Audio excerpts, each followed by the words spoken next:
whenever you bump accidentally into your people, the kinds of people that you really have amazing conversations with, like really pay attention to that. And so what was happening with me is like we were hiring agencies. You're doing JPMorgan.com, which I managed a part of, and you're rethinking the whole thing. And in comes, Razorfish.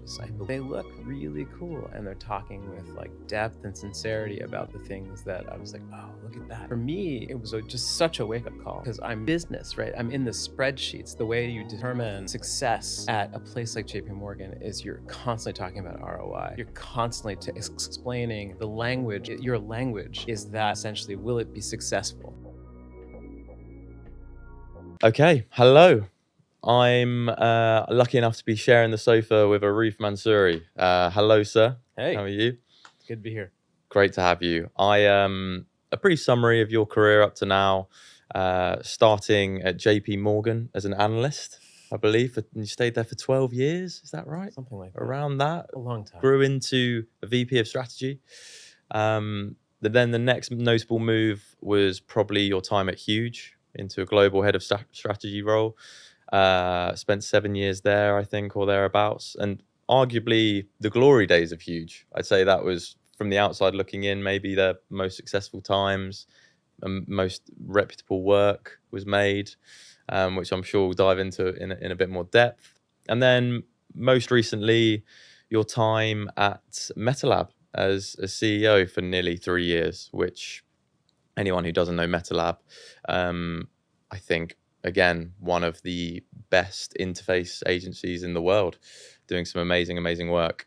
And above all of that, Arif, I think I really wanted to say that before we dive into this, everyone I've spoken to who has met you or knows you in some capacity has only said wonderful things about you. So I'm really excited to dive into this. Really excited.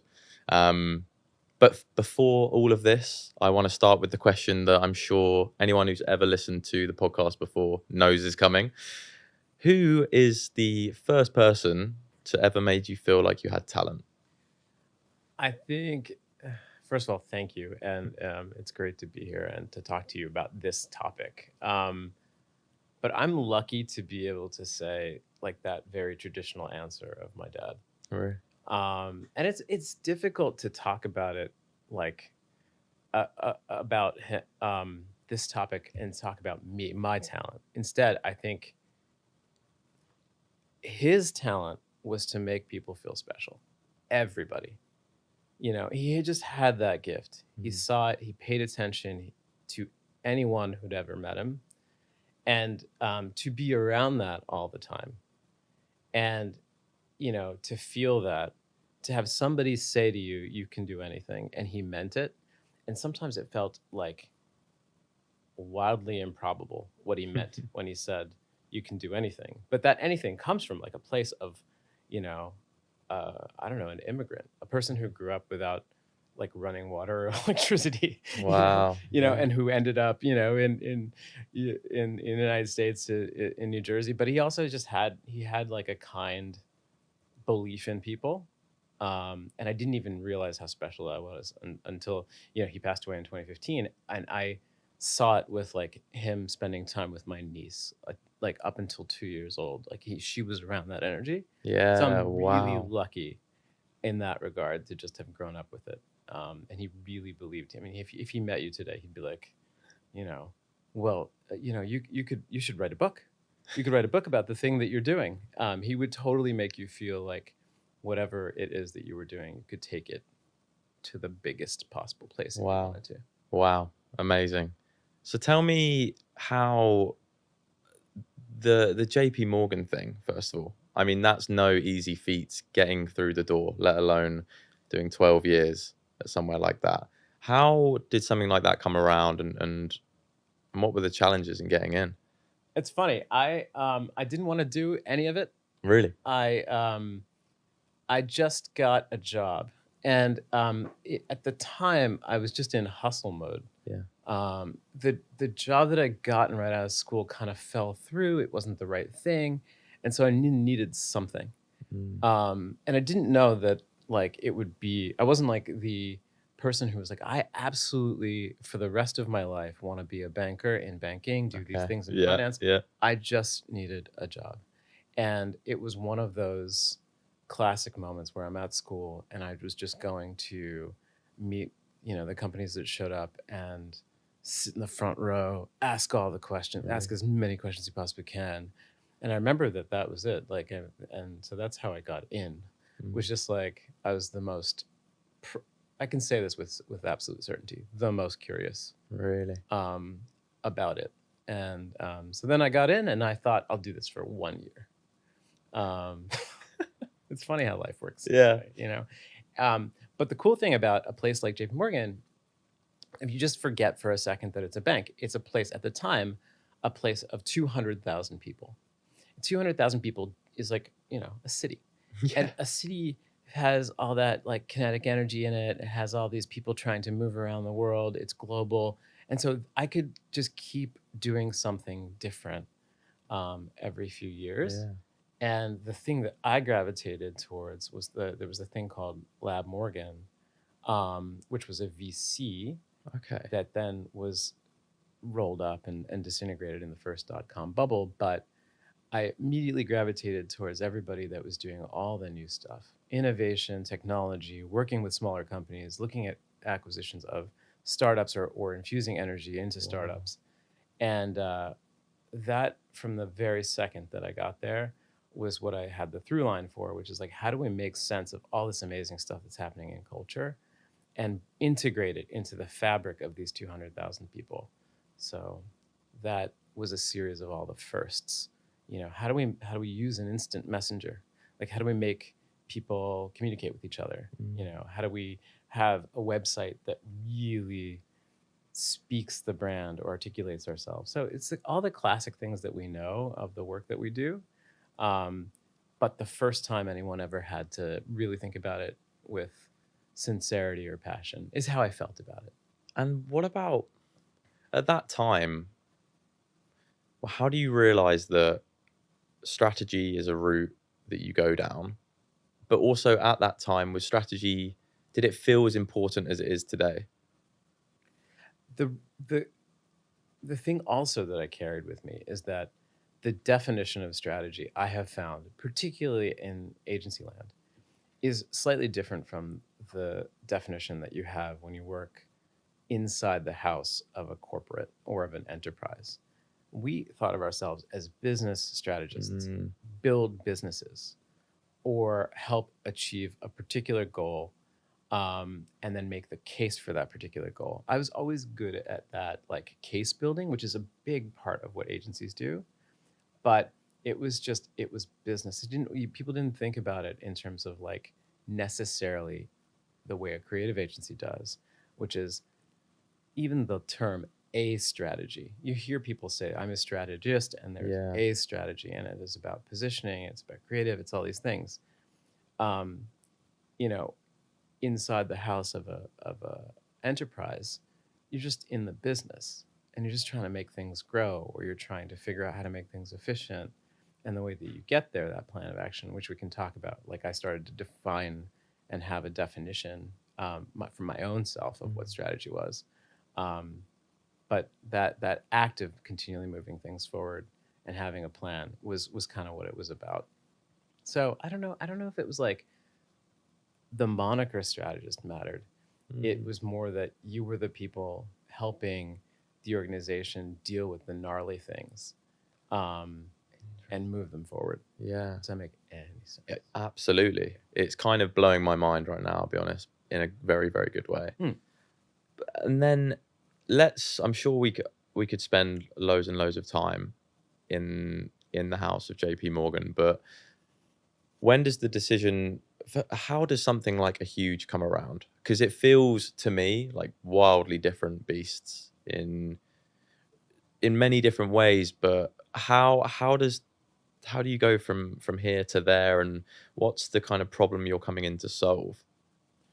It's a weird transition, I think. A lot of people ask me that question and like, well, how did you move to this? And I think it's when, and I always give this advice to anybody, whenever you bump accidentally into your people, the kinds of people that you really have amazing conversations with. Mm. Like really pay attention to that. And so what was happening was with me is like we were hiring agencies, so Of course. you're doing JPMorgan.com, which I managed a part of, and you're rethinking the whole thing. And in comes, Razorfish is, I believe, who we hired. Yeah, it was Razorfish. And, they look really cool. And they're talking with like depth and sincerity about the things that I was like, oh, look at that. And for me, it was just such a wake up call because I'm business, right? I'm in the spreadsheets. The way you determine success at a place like JP Morgan is you're constantly talking about ROI. You're constantly explaining the language of your language is that of essentially, will it be successful if we invest in it? And that means money, but I was missing that continuous conversation about creativity. And that's what I talked about with my friends outside of work. And so these were the people that I was like, oh shit, like they talk about this at work. So I made a beeline towards them. I was like, I will work at IDEO. Yeah. Or it just sounded cool, innovation consultancy. I don't know what the hell that means, but I'll work there, Yeah. And I just kind of met a lot of those people, and I applied online. And the only reason that anyone looked at me is because it was the recruiter's first day on the job, and my resume was the first. She told me this later. Was my resume was the first one she saw. Really? And she was just like, I don't know, like let's give this a shot. Wow. So that's how it happened. Wow. What an interesting story. Because and this is what's really important about that point, although it seems like fortune and luck at the start, I think what I'm hoping someone like Huge saw in you was you're 5 degrees away from what the obvious hire would be to them. You like an outlier, and you bring in so much amazing knowledge from a neighboring industry that I'm glad that they saw could apply in such an amazing, impactful way there. What was the mission that you posed when meeting those guys? Like what was the problem you were coming in to solve? That's a great question. I came in as a practitioner. I first think that Huge was very, at the time, I'm not there anymore, but at the time, it was very interested in weird brains. And just it had a confidence that it could cobble together the right teams if they just had the right attitudes, And so my first mandate was just to go, like, I don't know, work on a client. This client is complex. That was it. It was really just like, it's complex and it has opportunity. I think there's always just like, can you elevate the discussion? It's always something like that, Can you get access to people who are decision makers? Can you get access to people who are doing the more interesting things inside of the company if you can speak the language of them? Wow. So it really is about language, and what I was learning was how to be and embody, creative. And what they wanted was that ability to do that, to grow into those creative clothes, but to maintain the knowledge that came from, years of doing M&A, or years of doing product development, or looking at vendors from the client side. So maybe the mandate really, and I think is like developing a deeper empathy for the situation the clients are in, and developing a greater confidence about the situation that they can create. That to me is the role of everybody who works in our industry, but it's almost like the deliverable of somebody who embodies the word strategist. Yeah. I feel like getting to that point in a conversation, I understand your innate curiosity is such a massive factor in that, though. Like, we won't get anywhere without asking, yes, the right questions, but just also the dumb questions. I think it's so important, and something that we really just try and just repeat over and over again to understand the person inside and out is let's spend a day in the life in your shoes. Like, I want to know everything and ask, and forgive me for asking stupid questions.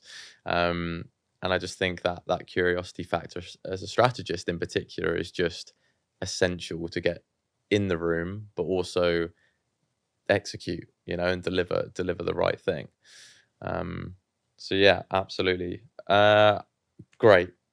I'd love to know a bit more about Huge at that time.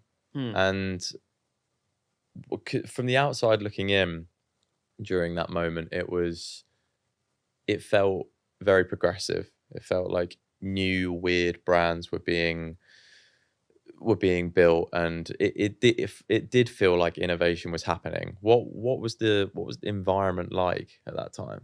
What I think is funny is that, Huge is born in Brooklyn, and it's a big part of its like identity.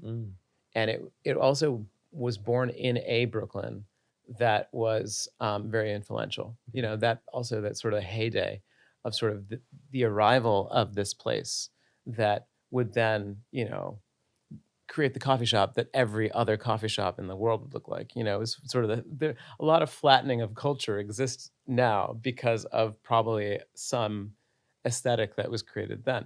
Wow. And I think that's one part luck and one part just, knowledge of the founders and the people who essentially found Work & Co as well. And Huge are the same people. And so there's just like, there's a cultural element to the backbone of it. And then there's another thing that was associated with like really, really caring about design, like just like bleeding it in every way. And making sure that was really critical to everything that they did. And that's what it attracted. So people who cared about that culture, cared about design, or want to just be near it. So that's me, right? I just want to be near designers and near the work that they did so that I could then, have it be a part of my fabric. It was filled with swagger. It was filled with like practicality, because product people and designers, I think, are pragmatics in general. We started to build out more what I would call marketing capability and marketing chops during that period too. But that was, I think, a pretty big, like almost like a cultural moment for the company that it wasn't sure what to do with. But,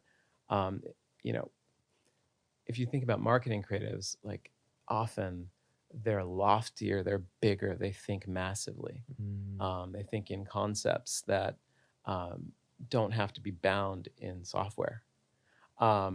And so that's what was happening at the time when I got there. And I didn't know that this was a new era for them. So you were constantly in a moment, and I think this is really interesting about any place you work, where people talk about the old version. Or when I got there, people were like, oh, this is version like 17, Really? Old Huge is dead, or like, and then very soon, I was saying that. I was like, Old Huge, the part that I, was part of. So I think these are places that are growing. So that's what it felt like. It's just that constant progressiveness that comes from being in an ambitious place. Progress always comes with destruction. Like, you're never not destroying the old to produce the new. If you do it really well, you're maintaining the things that matter. Anyway, I waxed poetic on this question, but I did really love it, and everyone who was there during that period that I know have talked about, even with all of its challenges, because it's a place where you work. Loved it. Yeah, amazing. And then we're going to fast forward a little bit to your time at Metalab. I'd love to know, and for the listeners as well, who, as I mentioned before, who might not know those guys, it's it feels like a more of an obvious move from the JPMorgan to the Huge, let's be honest, but also very different in their business proposition and how they operate, you know, with being distributed all over the world, remote, as far as I was aware, fully remote. Yeah. What was that like? Well, I mean, ground everything in context. It was the middle of the pandemic. Yeah. So, you know, it was 2021 and everyone's getting antsy and I'm just getting ready. I could feel like, you know, everything in my body wanted to get up and move and do something different. I feel like everyone kind of felt that way after sitting still for a while, you know, and sitting still felt great too for some people, and it did for me. But that sitting still moment forced me to say, you've got to right now go do something. And then, you know, somebody taps you on their shoulder. At the time, also, like, there's like an explosion of desire from everyone on the world to get people like me and all of my peers in their houses, right? So constantly somebody was coming out of the woodwork to everyone I knew and saying, like, do you want to do this? And then one day somebody taps you on the shoulder and I say, do you want to be the CEO, the first time CEO of this storied, you know, product design powerhouse that has, you know, built and designed every seminal experience that you can think of that lives, you know, on your phone, you know. And I think you say yes to that.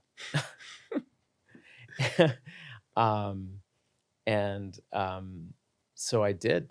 And at the time, you know, just to like think about it in terms of personal context, like, you know, it was just the time that I felt like I had a great deal of momentum in life. You know, I was ready to go do something else. So I did.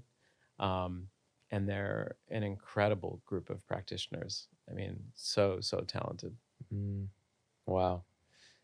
Is it scary when you're going into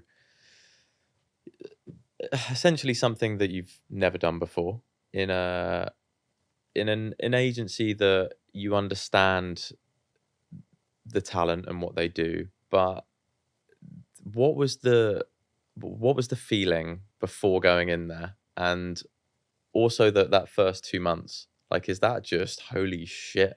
This is gonna blow up. What's the feeling? Oh my God, terrifying, but also exciting. They all come at the same, like that feeling of momentum that is generated in you. You know, whenever you do something new, whenever you step off into the world and say, like, I'm going to try something else. That was the feeling. You know, and you know, you should not do something, I think, with a company if you don't think you can help. So I had to believe that. I had to say, you know, the problems, the opportunities that they've identified, I can help. So there was that. But then you have the other part of you that's whispering, but you've never done it. You know, you can help, but you've never done it. And you say to yourself, but I've helped everybody else do it. You know, I've worked with 15,000 CEOs. You know, can I embody that seat? You know, and then you ask, can I care? And if you can say, I want to help, I'm going to do my best. Do I care? Is this exciting? And you have yes, yes, yes. You can feel it. You can feel a hell yes in your body, you know? And I did. Yeah. So it was scary as hell, but I did. Love it. You once told me life is about momentum and getting yourself in those rooms that can help create that. Why is that so important? I think it's an obsession of mine right now, to think about the rooms that you should be in. But first, to answer your question about like life being kind of a momentum game, it's like, you know, when you're in periods of life that are like low momentum, and you know when you're in periods of life where you feel like a great source of momentum. Momentum, I think, if I understand it to be, once you start something, that feeling that you have the capacity to do more and grow, that's momentum, you know. And that once you feel it, that then you do it, and you are that you are moving forward. And what a great feeling that is, even if it's like really jagged, and it almost always is. I think what's cool about people who are experiencing momentum, it's like, it's not something that I describe and about anybody, but I do think about it like, you know, if so and so in your life is feeling a sense of momentum, it then infuses almost every other part of their life. You know, they're like excited, they're cool to be around, they're energetic, um, and I really think that that's what, at least for me, I seek in a place, and I sometimes know, and I think you do too, and I think most of us do, is when you walk into a room, does it suck the energy out of you, or does it like frighten you a little bit? You know, do you feel like you want to be in it for a while? Do you want to meet everyone in it? You know, and that's a lot. That's got a lot to do with, you know, the kinds of places that we get to work in. Um, so I focus a lot on environments and conditions, like how does the space feel? You know, is an easy thing to think about when you walk into like a restaurant. What's the sound of it? What's the feeling of it? Um, you walk into a coffee shop. Is it chill? Is everyone making jokes at each other? Um, so use those feelings, you know, I think, in places of work to decide whether or not that environment is going to be useful to your sense of momentum. So tenuous link between these two concepts, but there's you and then there's it. 100%. Right, I want to lean into your strategic brain for a moment here, to understand where you think the industry is going, how you interpret that, and what might need to change and what might not.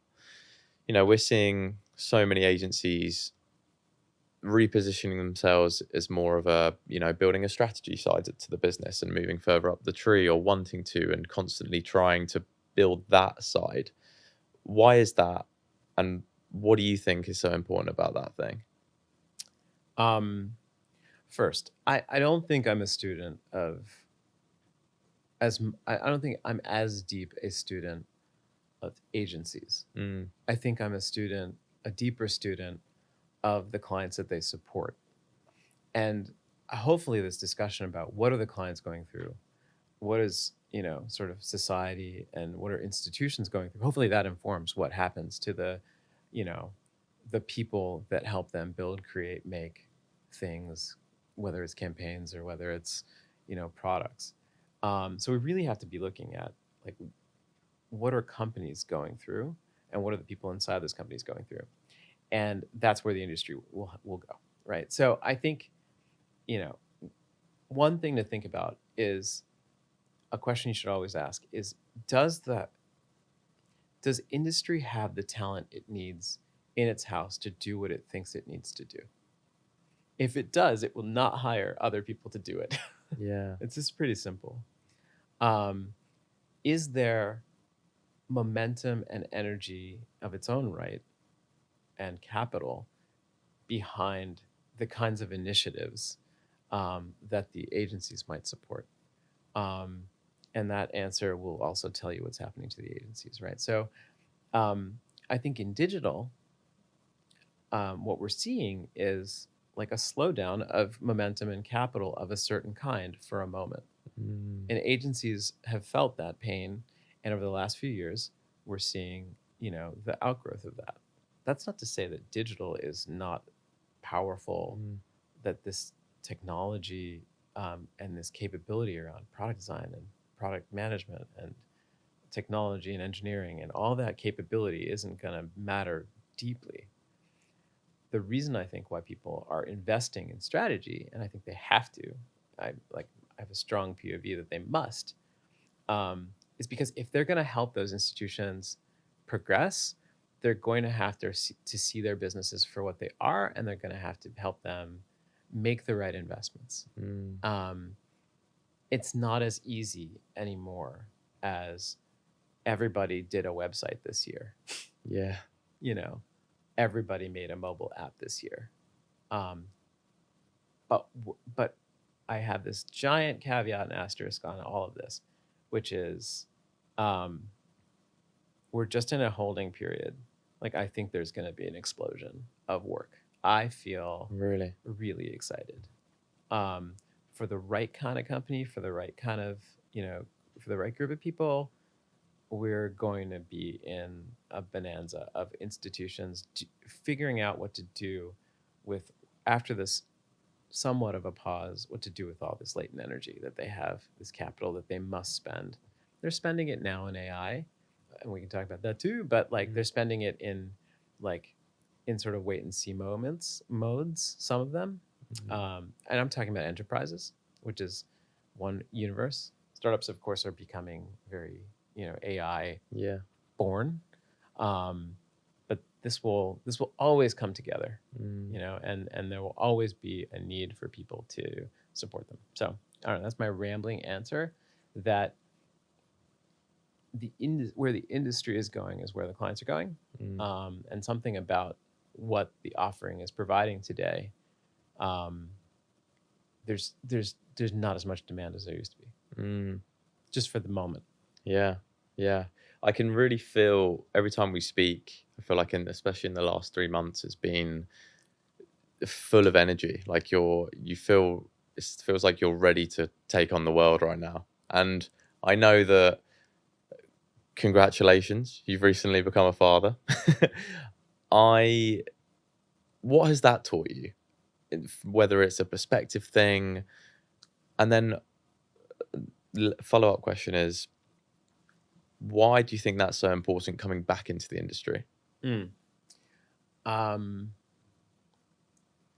like, first we started this discussion of talking about my dad, and so being a dad to me is like, it's wild. It's the wildest new moniker that I can attach to me, like dad. So first, I took time off, deliberate time off, to be dad for the first time. I've never taken deliberate time off before. It's not something I'd ever thought about doing. I'm like sort of obsessed with working. But I became obsessed with not working and being really clear on what that looked like, and then being really clear on what this next phase of life would bring, which is to be a great dad if I can. So I took that time, and then during that period, all this stuff happened in the world, as it always does. Like, the world continues, and I didn't take that much time off. It was like, Yeah. 6-7 months, and you start to feel a little bit of FOMO. You feel a little bit of excitement, and you feel like it's like, you're tingling with like wanting to go back and re-enter.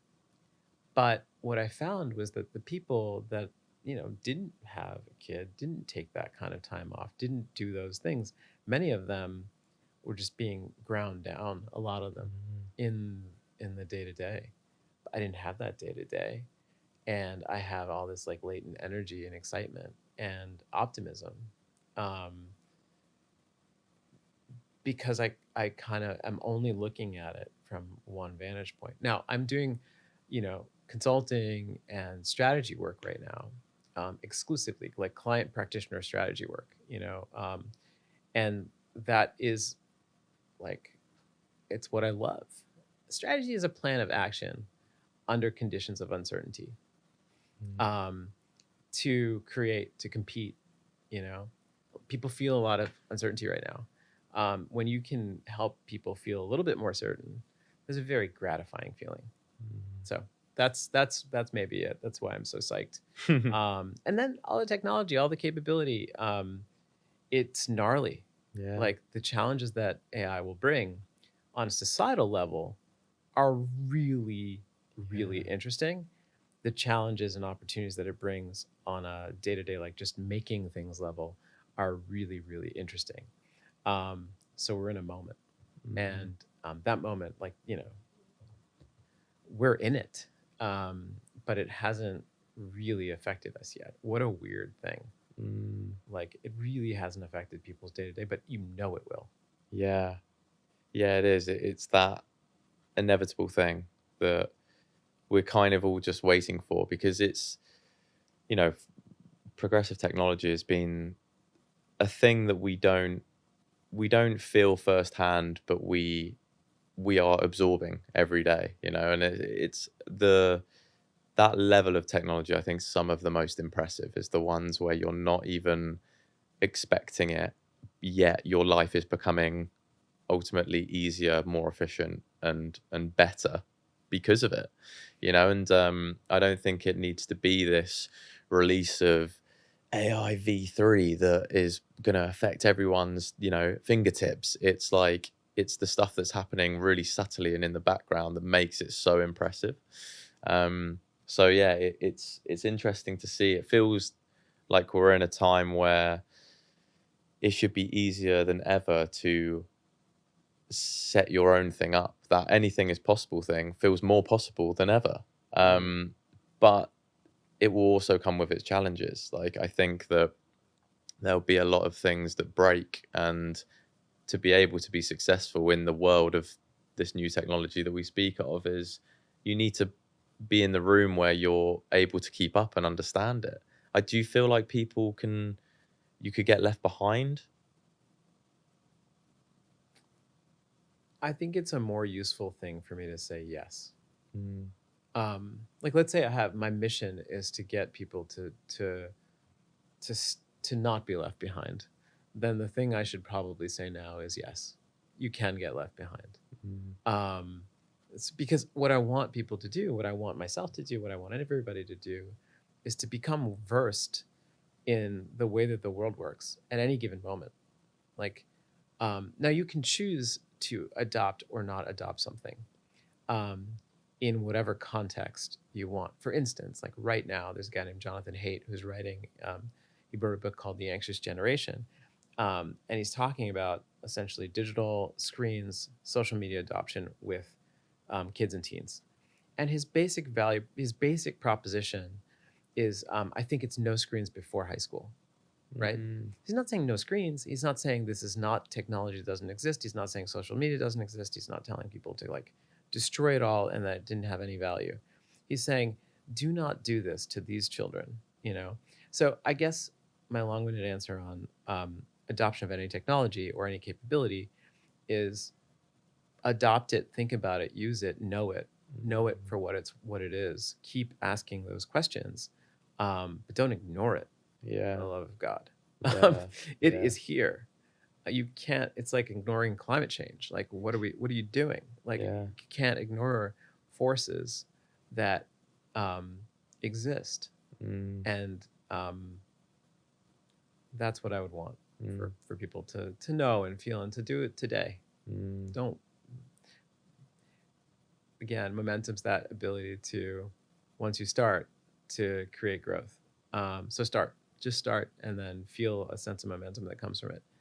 And when I meet people who I'm excited about, they say like, I'm creating, I'm moving, I'm doing stuff, I'm playing, you know, pretend that you are creating, moving, playing, until you actually are. Yeah. And that's an energizing thing, you know, is also being around those people, like you said earlier, is that's only going to help you grow and the thing become easier to understand and less alien. I'd love to know, is there a thing that goes in your head to know when you really feel like you're operating at your best? Like, is there a moment that, whether it's being in flow or is it a feeling, when can you think of a time where you're like, holy shit, I'm at my best right now? And what are the criteria that needs to happen to put you in that state? It's funny. Immediately, there was like a memory that just showed up when you said that. I remember this like one moment when I was like, I don't know, let's call it 23 years old or something. And I was up presenting in front of a room. I had just gotten up and we were talking about some new capability. And I was talking to a technology provider, and then I was talking to like the creatives in the room or whatever it was. And my boss, who's like this super impressive person, whispered, he just like leaned over and he said, oh my God, we're all going to work for him one day. And I've heard people, I've said that about, it's like something funny that somebody says. But I love when a room, and I don't know, maybe it's just physical spaces, when the room sounds good, when it feels good, and you can be, what your role is inside of that place. There was a coffee shop that I used to go to every single day. It was tiny.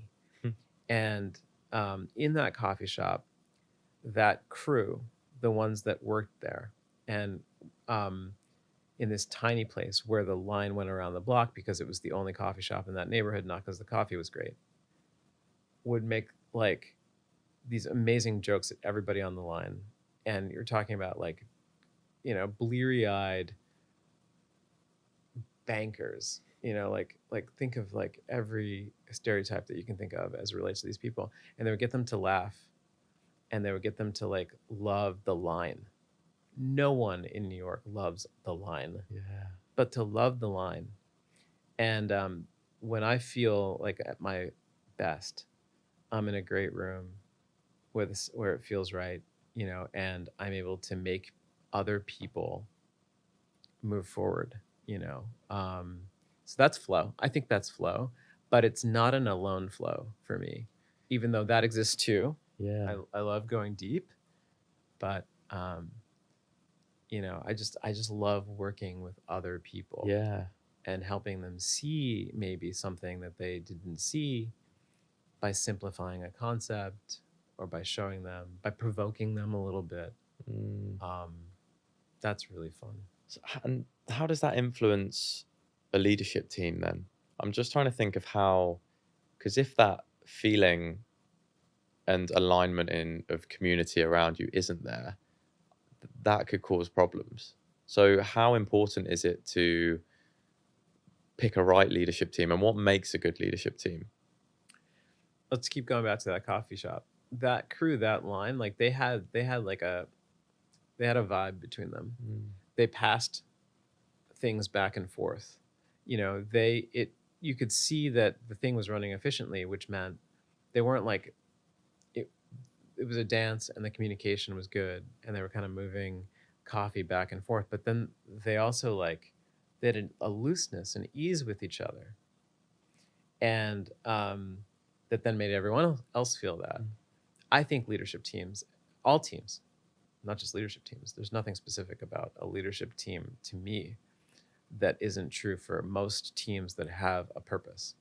First, you have to have a purpose. If they're loose with each other and they believe in each other and they know each other's roles, then the whole thing can become a dance. And you can do really amazing things and hard things. The looseness is so critical because the hard things are coming.